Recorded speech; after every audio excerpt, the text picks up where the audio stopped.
లక్ష్యంతో ఏర్పాటైనటువంటి యొక్క boss scheme విద్యార్థులు గత 3 సంవత్సరాలుగా ప్రైవేట్ స్కూల్ యాజమాన్యానికి రాష్ట్ర ప్రభుత్వం బకాయిలు ఇవ్వకపోవడం వలన ఈరోజు మొత్తం యాజమాన్యం అంతా కలిసి ఎస్సీ ఎస్టీ విద్యార్థులందరినీ కూడా స్కూల్కు రాకుండా వచ్చిన వాళ్ళందరినీ కూడా స్కూల్ నుంచి బహిష్కరించడం అనేది జరిగింది. ఇది చాలా అన్యాయం.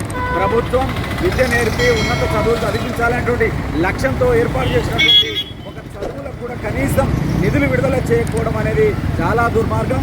స్వయాన రాష్ట్ర ముఖ్యమంత్రి విద్యాశాఖ మంత్రి బాధ్యతలు కూడా చూస్తూ ఉన్నాడు. కానీ ఈరోజు రాష్ట్రంలో ఉన్నటువంటి 30,000 మంది దళిత గిరిజన విద్యార్థులందరూ రోడ్లపైకి వచ్చారు. వాళ్ళు ఎవరికి చెప్పుకునేటువంటి పరిస్థితి లేదు. ఎంతో అవమానకరంగా, ఎంతో ఇబ్బందికరంగా వాళ్ళు రోడ్ల మీదకి వచ్చి తన బ్యాగులు పట్టుకుని హాస్టల్ నుంచి బయటకు వెళ్ళిపోయారు. కాబట్టి వెంటనే నిధులు విడుదల చేయాలి.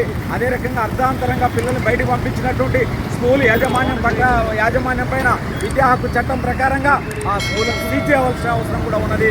అందుకని ప్రభుత్వం కళ్ళు మూసుకొని చెవులు వినపడకుండా ఉండడం సరికాదు. వెంటనే నిధులు విడుదల చేసి విద్యార్థుల భవిష్యత్తు చదువులు కొనసాగించాలని చెప్పి కోరుతా ఉన్నాం.